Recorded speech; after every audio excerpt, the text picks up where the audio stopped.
আমরা দেশ একটা বড় বদমাইশ আছে, নাম হইল ডক্টর মোহাম্মদ ইউনুস। শতকরা 36 টাকা হারে সুদ খায়। এই বদমাসটা কিতা করতে জানেননি? কায়রো সম্মেলনে গিয়া দস্তখত দিয়ে আইছে, পুরুষে পুরুষে বিবাহ, মহিলায় মহিলায় বিবাহ, এটা বলে বৈধ। অথচ একটা মুসলমান নামদারি মোহাম্মদ ইউনুস, আমার নবীজির নাম আদা খান রাখছে, ইউনুস আলাইহিস সালামের নাম রাখা হইতেছে।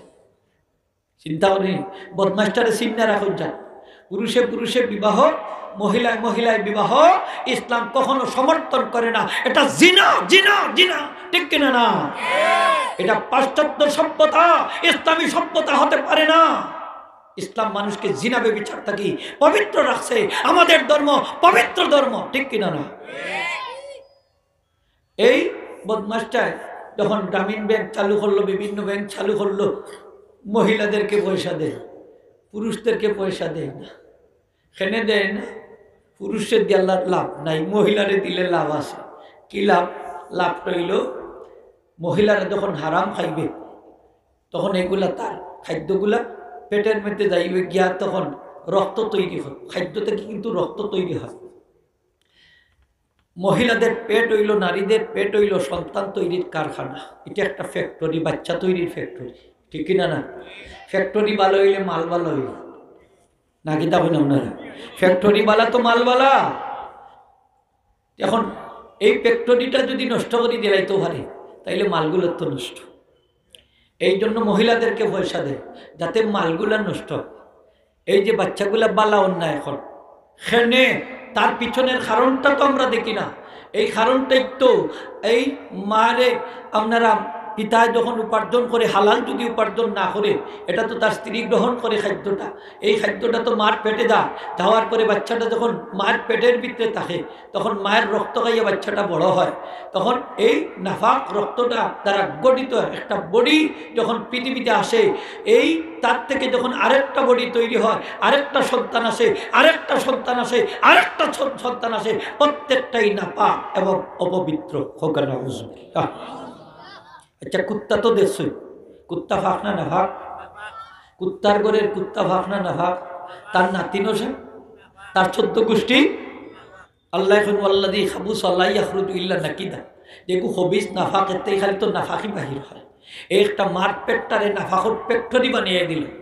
সুদ খাইতে খাইতে অবস্থা বেগতিক। বাচ্চাটা নাফাক, তার সারাটা বডি নাফাক। তার উদ্দেশ্যটা হইল এই মালটা নষ্ট করে দেওয়া। আমরা সমাজও সুদকুর আসেনি না নাই? আস্তে আস্তে না, জুড়ে হোক আসে না থাকলে তো হইব নাই, না থাকবো কিলে। সারাটা বিশ্ব আজকে সুদের উপরে নির্ভরশীল, ঠিক কিনা না?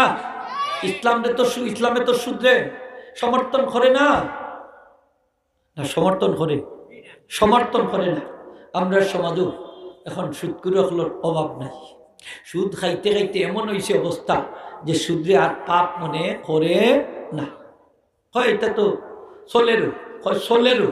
আজকে একজনে ফোন দিলে হয়, হুজুর একজনে ঘর মসজিদের টেকা দিয়ে জমিন বন্ধক রাখিত। তো আমি কইলাম যে জমিন বন্ধক রাখা তো ঠিক না, এটা সুদ হইব। মানে এনে বুঝাইতাম পারলাম না, মসজিদের কেশিয়ার নি না কিতা হইল বেটা।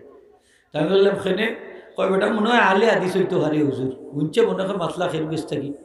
জমিন বন্ধক রাখা সুদ হোকা, জমিন বন্ধক রাখা সুদ, এটা ইসলামী রীতি না। এর লাগে যারা জমিন বন্ধক রাখুন হুঁশিয়ার হইয়া জমিন বন্ধক রাখবা। তো যাই হোক বেটা, তো সুদটারে শুধু মনে করে না, গুণা মনে করে না। মারাত্মক গুণ হইল সুদ। ব্যাংকর ম্যানেজার, ব্যাংকর কেশিয়ার, ব্যাংকর অফিসার বা যা হইতে এখন আমরা প্রাউড ফিল মনে করি। অথচ ম্যানেজার সব বুঝতে, এটা তাই বুঝলেও না যে তাই যে চাকরিটা করা, চাকরিটা এটা বৈধ না অবৈধ, সম্পূর্ণভাবে অবৈধ, হারাম। এখন এই হারাম খাইয়া তাই আগের খাতারও নামাজ পড়ে, আসেনি না নাই? শুধু আগের খাতারও না, এই অফিসার সাহেব অথবা এই ম্যানেজার সাহেব দেখা যায় প্রকারান্তরে মসজিদের মুতল্লি, মসজিদের কেশিয়ার, বিভিন্ন পদে অধিষ্ঠিত হয়। সামাজিকভাবেও তার গ্রহণযোগ্যতা আছে। কিন্তু আল্লাহ এখন এই ব্যক্তি যতই নামাজ পড়ুক, যতই রোজা রাখুক, যতই হজ করুক, জাকাত দেখ, তার কিছুই আল্লাহর দরবারে অ্যাকসেপ্টেবল হবে না, গ্রহণযোগ্য হবে না।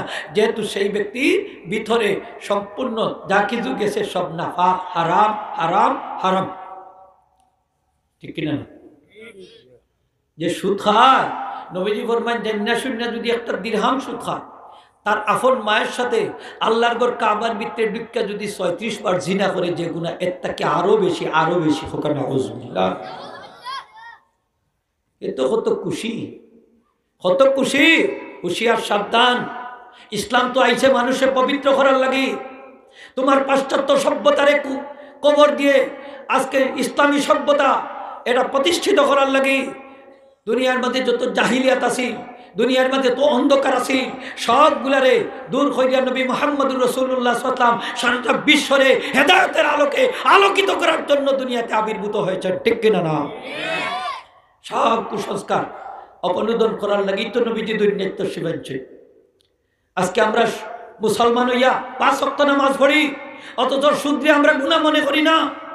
অত সুদ হইল মারাত্মক গুনাহ। নবীজি ফরমাইছেন সুদের মধ্যে গুনার স্তর হইল ৭২টা, ৭৩টা, ৭৫টা, ৭৭টা। সর্বনিম্ন স্তর হইল আফন মার সাথে জিনা করা, হোকা নাউজুবিল্লাহ। অথচ সুদ দেদারছে আমরা খাইয়া হয় পয়সা কম দিতা এখানে, কবর যাওয়ার বাদে যখন ফিরিস থাকলে ফিটাইবা, তুমি ২-৪টা ফিরাইবাই না। তো বোঝা গেল যে হে বাদাম খাইব, এটা তার জানা আছে, ঠিক না?